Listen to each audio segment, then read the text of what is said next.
오늘 우리가 읽었던 베드로의 이야기, 베드로가 3번 부인하는 이야기는 우리가 읽을 때마다 항상 많은 실망감과 배신감을 안겨주는 이야기입니다.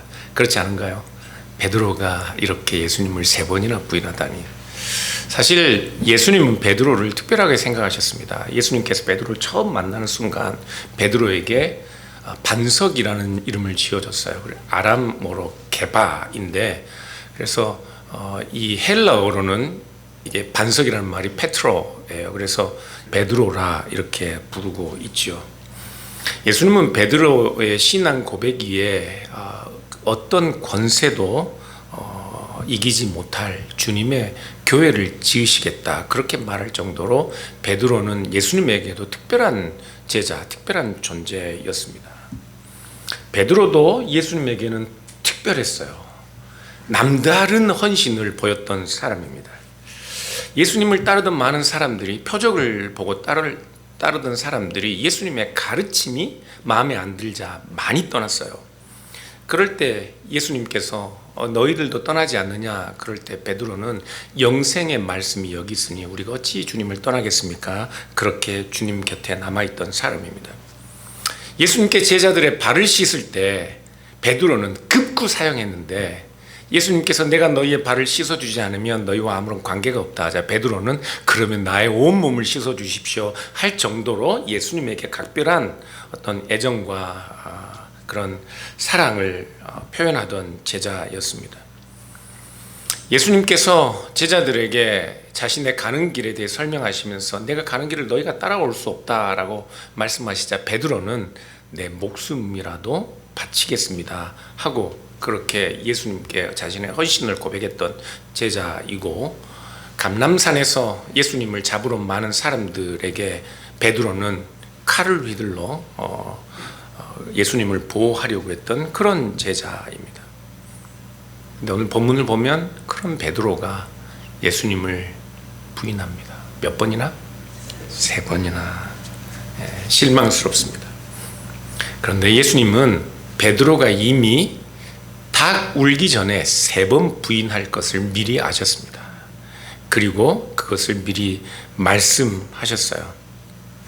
요한복음 13장 38절을 보시면 예수님께서 베드로에게 내가 나를 위하여 내 목숨을 버리겠느냐, 내가 진실로 진실로 내게 이르노니 닭 울기 전에 내가 3번 나를 부인할 것이다. 주님께서 이 말씀을 하셨을 때 베드로는 아마 주님의 말씀을 귀담아 듣지 않았을 겁니다. 왜냐하면 베드로는 내 목숨을 당신께 바치겠습니다 하고 말하고 있었고, 실제로 자기 자신도 결코 예수님을 배반하지 않을 것이라, 떠나지 않을 것이라 확신하고 있었기 때문에 주님께서 내가 닭 울기 전에 3번 나를 부인할 것이다 하는 그 말을 귀에 담아두지 않았을 거예요. 오늘 본문 27절을 보면 예수님께서 예언하신 대로 베드로가 예수님을 3번 부인할 때 새벽 닭이 웁니다.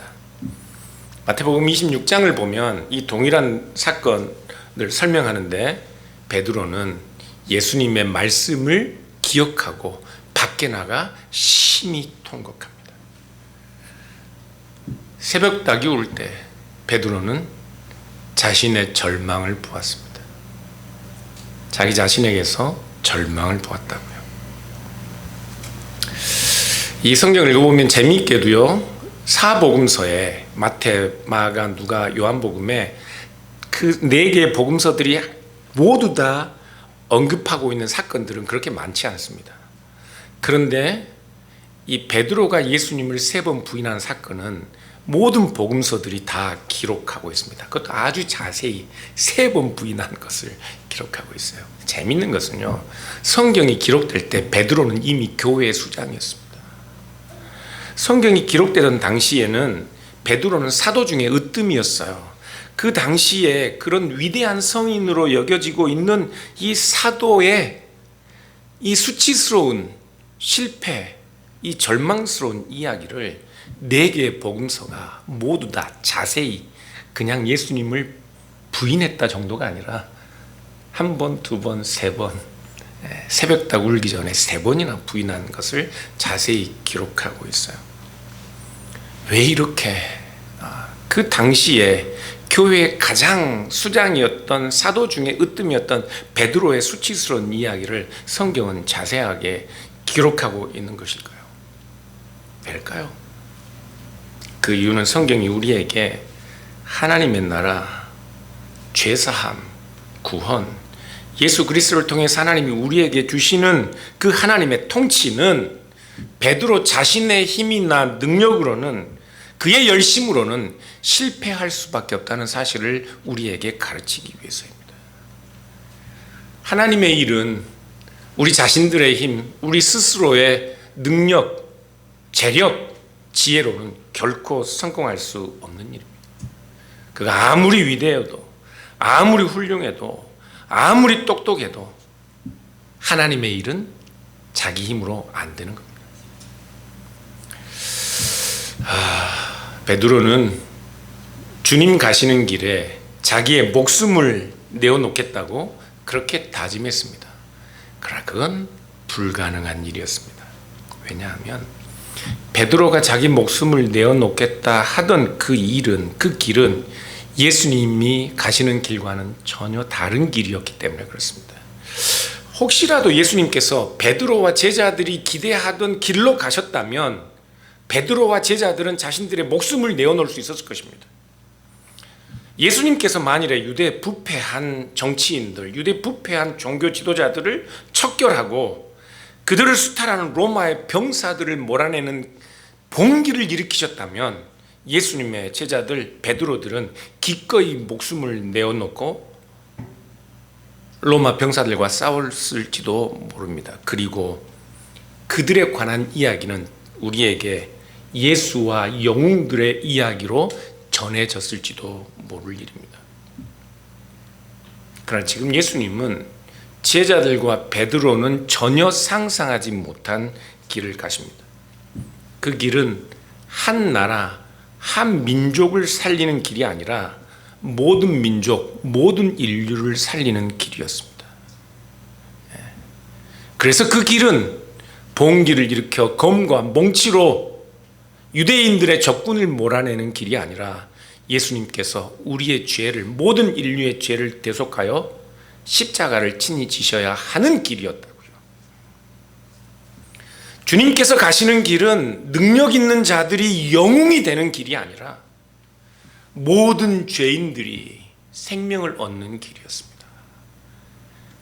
유대인들에게 원수처럼 여겨지는 사람들이라도 생명을 얻는 길이었습니다. 그래서 자기의 힘으로, 자기의 능력으로 가려고 했던, 당신을 위해 나의 목숨을 내어놓겠습니다 다짐했던 베드로는 실패할 수밖에 없는 길이었다고요.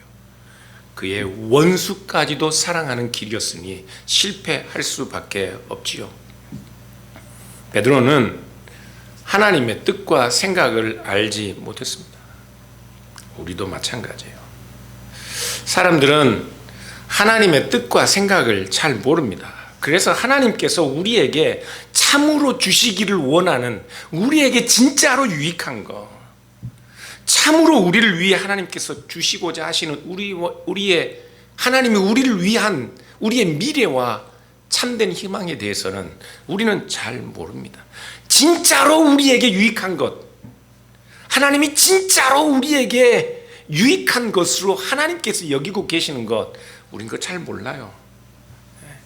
그래서 우리는 자기 욕심, 자기 생각, 내가 가지고 싶은 것, 내가 얻고 싶은 것, 자기 요구, 자기 경험을 내가 믿는 하나님께 투영합니다. 그래서 그 전능하신 하나님이 그 전능한 능력으로 내 요구를, 내가 원하는 것을, 내가 나에게 유익한 것으로 여기는 그것을 하나님이 주실 것을 기대해요. 그리고 그 일을 위해 우리는 베드로처럼 열심을 냅니다. 신앙의 주도권이 내 믿음의 주체가 하나님이 아니라 나인 경우가 많습니다. 그래서 실패할 수 있어요. 그래서 실패할 수밖에 없습니다. 출애굽기 3장을 보면요, 하나님께서 불타는 떨기나무 가운데서 모세를 부르십니다. 모세야, 모세야. 깜짝 놀란 모세가 네, 제가 여기 있습니다. 그렇게 대답하자 하나님께서 모세에게 내가 선 자리는 거룩하니 내 발에서 신을 벗으라 명령합니다. 신을 벗으라고 명령해요. 신을 벗으라는 명령은 하나님께서 마땅히 우리로 하여금 그 앞에 하나님께 표해야 하는 경외심을 표하라는 명령입니다. 신을 벗으라는 명령은 하나님은 모든 영광 가운데 계셔요. 하나님은 높고 높으신 분이십니다. 어떤 존재라도 하나님 앞에서는 티끌 같아서 마땅한 경배를 하나님께 드려야 해요. 그래서 하나님은 모세에게 자기 자신을 드러내시면서 내가 선 자리는 거룩하니 내 발에서 신을 벗으라 명령하는 겁니다. 그런데 왜 경외심의 표현으로 신발을 벗으라고 할까요? 왜? 성경에서 신발을 벗는 또 다른 이야기가 나오는데 혹시 기억하시는 분 계셔요? 룻기 4장을 보면 이 룻을 자기 아내로 맞이해야 할 그 권리를 가진 사람이 그 권리를 포기하고 보아스에게 자기 권리를 이양하면서 신발을 벗어줍니다. 그러니까 신발은 자기 권리, 자기 자신의 정체성에 관한 상징이에요. 그러니까 하나님 앞에서 신발을 벗으라는 것은 하나님 앞에서 자기 권리, 자기 자신을 정의하는 모든 것, 내가 나에게 유익하게 여기는 그 모든 것을 하나님 앞에 내려놓고 서라는 요구와 같습니다. 높고 높으신 하나님 앞에 선 누구라도 다 자기를 포기하고 신발을 벗듯 자기 권리를 포기하고 서야 하는 거예요. 하나님 앞에 설 때는 결코 나의 고집, 나의 생각, 나의 경험, 내 야망, 내가 나에게 유익하다고 여기는 그 모든 것에 대한 집착을 다 내려놓고 서야 합니다. 왜냐하면 하나님은 모든 영광, 모든 경배를 받으셔야 마땅한 분이시고 그 앞에 우리는 티끌 같은 존재이기 때문에 결코 우리의 권리를 하나님 앞에 주장할 수 없는 존재이기 때문에 그렇습니다. 하나님의 생각은 너무나도 크고 높아서 우리의 생각이 미치지 못하기 때문에 그분 앞에 설 때는 내 생각, 내 경험, 내 욕심, 내 야망 그 모든 것들을 내려놓고 서야 하는 거예요. 그것을 신발을 벗으라고 명령하는 겁니다.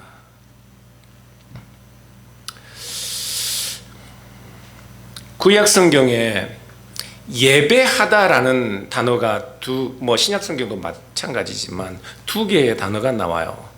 경배하다, 엎드리다라는 단어로 히브리어로는 샤하라는 단어가 나오는데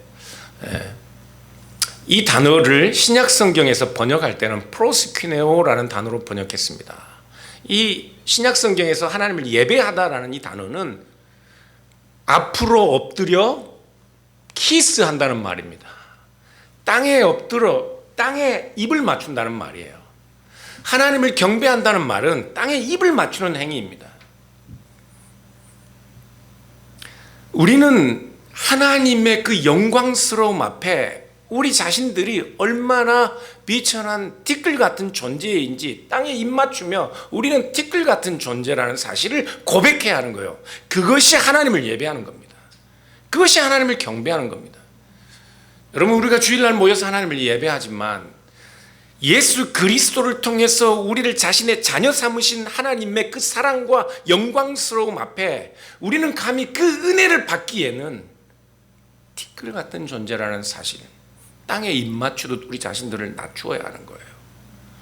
또 다른 단어가 있어요. 하나님을 섬기다, 수종들다라는 단어로. 그게 아바드라는 단어인데 신약 성경에서는 섬기다, 봉사하다라는 단어로 번역이 됩니다. 그런데 이 단어에서 종이라는 단어가 나왔어요. 에벳. 하나님을 섬기다, 봉사하다라는 단어에서 종이라는 단어가 나왔다고요. 우리가 하나님을 예배한다는 것은 종처럼, 노예처럼 하나님을 수종드는 행위입니다. 하나님의 뜻 앞에. 그런데 고대 사회의 노예들, 종들은 신발을 신지 않았어요. 자신의 주인 앞에서 자신의 권리를 주장할 수 없었다고요. 하나님의 영광스러움 앞에 우리는 신발을 벗은 자들처럼, 우리 권리를 주장할 수 없는 자들처럼 하나님의 뜻 앞에 엎드려야 하는 것입니다. 그런데요, 하나님이 우리에게 신발을 벗으라 명하시는 또 다른 이유가 있습니다. 이 하나님은, 우리가 믿는 하나님은 신발을 신은 채로는 만날 수 없는 분이에요. 우리 자신들을 포기하지 않고는 만날 수 없는 분이라고요. 왜냐하면 이 하나님, 우리가 믿는 하나님도 신발을 벗으신 분이시기 때문에 그렇습니다. 우리가 믿는 하나님도 자기 권리를 포기하신 분이시기 때문에 그래요. 출애굽기 3장에서 모세를 부르신 후에 하나님께서 말씀하시는 내용 중에 보시면 8절을 보시면 내가 내려가서 그들을 애굽인의 손에서 건져내고 그들을 그 땅에서 인도하여 아름답고 광대한 땅, 젖과 꿀이 흐르는 땅, 곧 가나안 족속, 헷 족속, 아모리 족속, 브리스 족속, 히위 족속, 여부수 족속의 지방에 데려가려. 하나님께서 모세를 보내시지만 높은 곳에 모세만 보내시는 게 아니에요. 하나님이 직접 내려오셔서 그 백성을 영원한 약속의 땅으로 인도하셔요. 하나님도 자기 백성을 구원하시기 위해서는 내려오시는 분이시라고요. 하나님은 높은 곳에서 자기 백성의 고통을 보고 그 부르짖음을 들으시지만 하나님이 그 백성을 구원하시기 위해서는 내가 내려오셔서 애굽의 속박에서 죄와 사망의 권세에서 우리를 해방하시는 것입니다. 하나님이 어떻게 얼마나 자기 자신을 낮추셨는지 신약 성경을 한번 볼까요? 빌립보서 2장인데요. 6절 7절 같이 한번 읽어보겠습니다. 제가 캄보디아에 갔더니 이 캄보디아의 성도들은 오히려 우리가 배워야 할 것들이 있더라고요. 우리는 신앙을 너무 개인주의적인 방식으로 해요. 그래서 예배도 다 개개인이 고립된 존재로 예배를 드려요. 나 혼자 예배 드리는 것 같다고요. 그런데 그분들, 그 캄보디아의 1%도 안 되는 성도들이 예배를 드리는 걸 보았더니 우리 하나님의 말씀을 함께 읽을 때는 모든 사람들이 큰 목소리로 함께 서로의 목소리에 귀 기울이면서 성경을 읽는 거예요. 그건 예전이라고 말합니다. 교회에 모여 함께 예배할 때 우리는 고립된 한 개개인들로 예배하는 것이 아니라 모두가 함께 그리스도의 한 몸으로 연합하여 예배드려요. 함께 예배드린다고요. 성경을 읽을 때 같이 소리내어 읽는 것이 얼마나 크고 아름다운 목소리로 함께 성경을 읽는지 감동할 수밖에 없더라고요. 우리 같이 한번 읽어볼까요?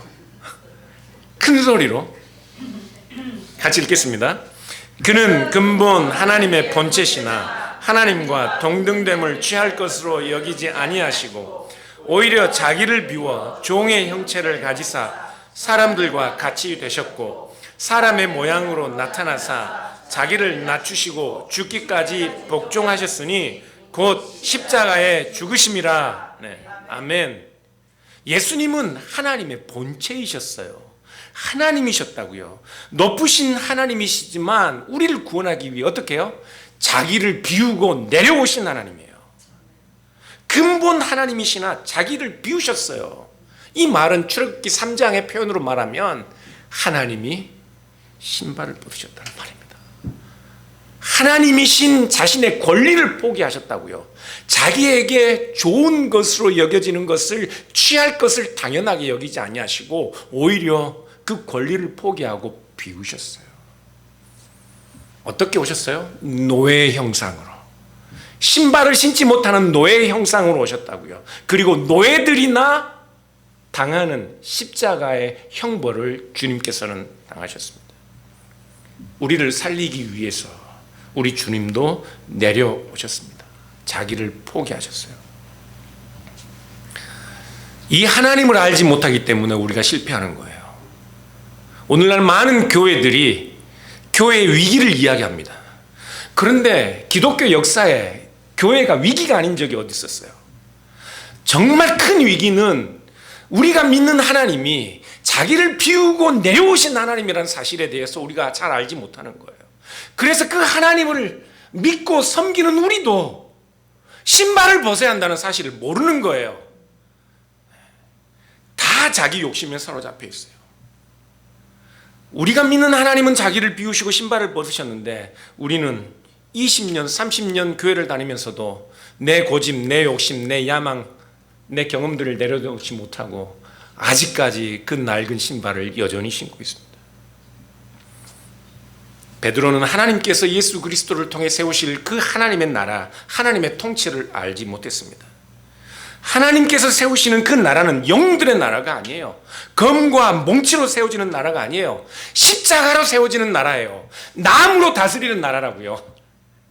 하나님께서 예수 그리스도가 달리신 그 나무로 우리를 다스리시는 나라. 그 나라를 알지 못하면 우리가 아무리 큰 열심을 내어도 우리는 다 실패해요.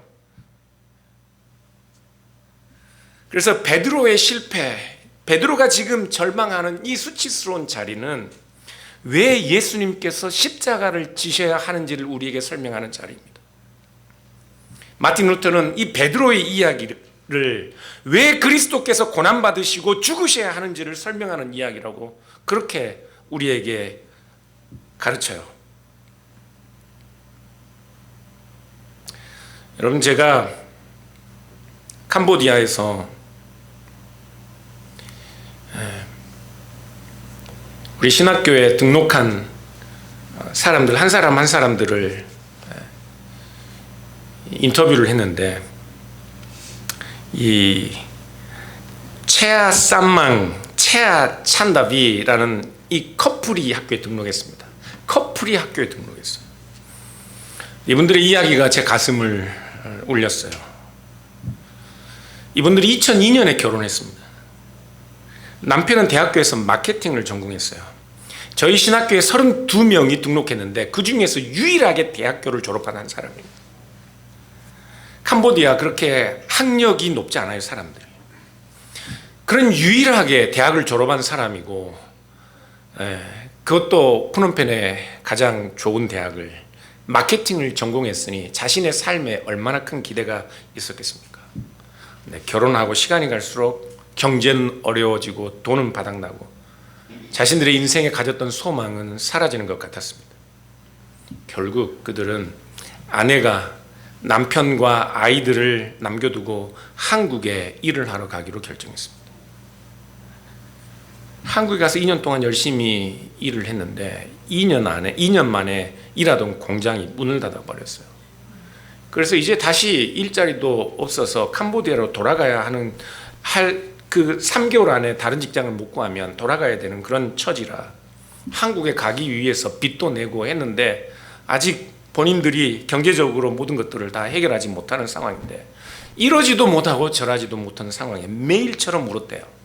남편은 보고 싶고 아이들은 그 그리움 제가 압니다.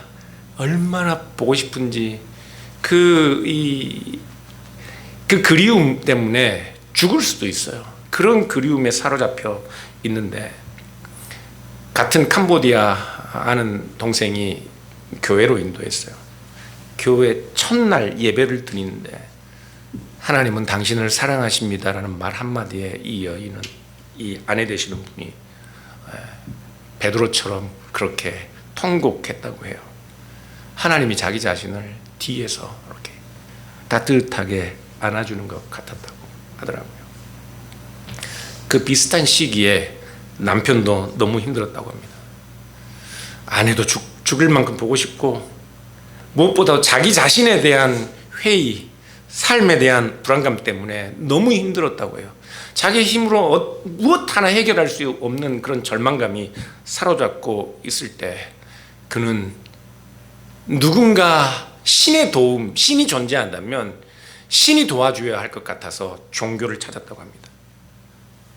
그리고 그가 맨 처음 간 곳이 교회였는데 거기서 무너진 거예요. 십자가에서 피 흘리고 고통당하신 예수님, 그분의 이야기를 들을 때 그분이 자신의 고통, 자신의 외로움, 자신의 가난 가운데 들어와 계신 것 같은 생각이 들었다고 해요. 그분 말이 그래요. 신이 저 높은 곳에만 계시면 지금 자기 자신의 절망, 자기의 아픔을 모를 것만 같은데, 아니 그 하나님은, 그 신은 자기를 전혀 위로해 줄 수 없을 것 같은데, 그 하나님의 아들이 우리를 위해 십자가를 지셨다는 그 말은 그 하나님이야말로 자기 아픔과 자기 슬픔, 자기의 절망 가운데 들어와 누구보다 자기를 잘 이해해 줄 수 있을 것 같아서 예수님이야말로 참 하나님이라고 그렇게 믿게 되었다고 해요. 아내가 한국에서 돌아와서 함께 교회를 섬기는데 사람들이 이 부부를 볼 때마다 묻는데요. 당신들 목사 사모냐고. 그렇게 살아요. 목사가 아니고 자기 집에서 50km 떨어진 곳에 그냥 아무런 보수가 없이 교회에 가서 교회를 섬기는 사람들. 50km가 떨어진 곳에 차도 없어요. 그런데 주변 사람들이 이분들에게 당신들은 지금이라도 목회를 하라고 하는데 자신들은 아직까지 하나님에 대해서 잘 모르고 하나님의 말씀을 모르기 때문에 하나님의 말씀을 배우고 자격이 되어서 목사를 안수를 받으면 목회를 하겠다고 신학교를 찾다가 저희 학교 홍보를 보고 저희 학교에 등록한 사람들. 그들이 절망할 때 그 절망의 자리에서 그들은 예수 그리스도가 그들의 참 희망이 되는 것을 보았습니다. 사랑하는 여러분, 진짜로 절망해 보지 않는 사람은 은혜를 모릅니다. 오히려 우리가 절망하는 자리가 우리에게는 은혜의 자리가 될 수 있어요. 베드로가 예수님을 3번 부인할 때 닭 울음소리를 듣고 예수님의 말씀을 기억하고 그는 드디어 자기 자신의 한계, 자기 자신의 절망하며 예수 그리스도에게 희망을 발견했습니다. 오늘 우리가 읽은 성경 본문을 보시면 요한복음 18장 15절부터 18절까지는 베드로가 예수님을 처음 부인하는 이야기입니다. 15절부터 18절까지는. 그리고 19절부터 24절까지는 우리 주님께서 뺨을 맞으시고 사람들에게 고난을 당하고 계시는 장면이 나오고, 그리고 25절부터 27절까지는 베드로가 2번, 3번 부인하는 이야기가 나옵니다. 베드로가 예수님을 1번 부인하고 2번, 3번 부인하는 그 이야기 가운데 뺨을 맞고 계신 주님이 계시다고요. 베드로가 절망하는 그 자리에 우리 주님은 베드로를 위하여, 우리를 위하여 뺨을 맞고 계신 겁니다. 다른 복음서를 보면 베드로가 3번 부인할 때 베드로와 예수님의 눈이 마주칩니다. 사랑하는 여러분, 우리가 절망하는 자리에 예수 그리스도가 있다고요. 우리 힘으로 안 되는 그 자리에 예수 그리스도가 계셔요. 아니, 우리 힘으로 안 되기 때문에 우리 주님께서 오신 거예요. 이 하나님밖에 없습니다. 그래서 저는 여러분들이 이처럼 이 최하 쌈망, 최하 챈데비처럼 여러분들도 심각하게 절망할 수 있는 기회를 얻을 수 있기를 바라요. 여러분들 스스로에게 절망할 수 있는 시간들이 필요하다고요. 절망하지 못하면 결코 하나님의 은혜를 알지 못합니다. 오라, 나는 곤고한 자로다. 누가 이 사망의 몸에서 나를 건져내랴. 이런 고백이 없다면 예수 그리스도로 말미암아 우리를 죄와 사망에서 건지신 그 하나님에 대한 찬양이 나올 수가 없는 거예요. 그러므로 사랑하는 여러분, 저는 여러분들이 참으로 절망의 늪에 여러분들 스스로에 대하여 절망해 보기를, 이게 이상한 소리처럼 들리지만 여러분 스스로에 대하여 절망해 보기를 주님의 이름으로 축원합니다. 그래서 우리가 비록 작고 초라하고 낮아지고 작아지고 우리 힘으로 해결할 수 없는 절망 앞에 서더라도, 죽음을 맞이하는 그런 순간이라도 바로 그 우리의 낮아짐, 우리의 초라함, 우리의 작음, 우리의 죽음 가운데 오셔서 우리와 함께 계신 그 예수 그리스도를 참된 우리의 희망으로 발견할 수 있는 그런 복들이, 그런 희망이 여러분들에게 주어질 수 있기를 주님의 이름으로 축복합니다. 새벽닭이 우는 순간에 내가 안 된다는 것을 깨닫는 그 절망의 시간에 내가 신발을 벗어야 하는 바로 그 시간에 예수 그리스도만이 여러분의 참 희망이요, 참된 미래요, 소망이요, 능력이라는 사실을 볼 수 있기를 주님의 이름으로 축원합니다. 우리 시간 함께 기도할까요?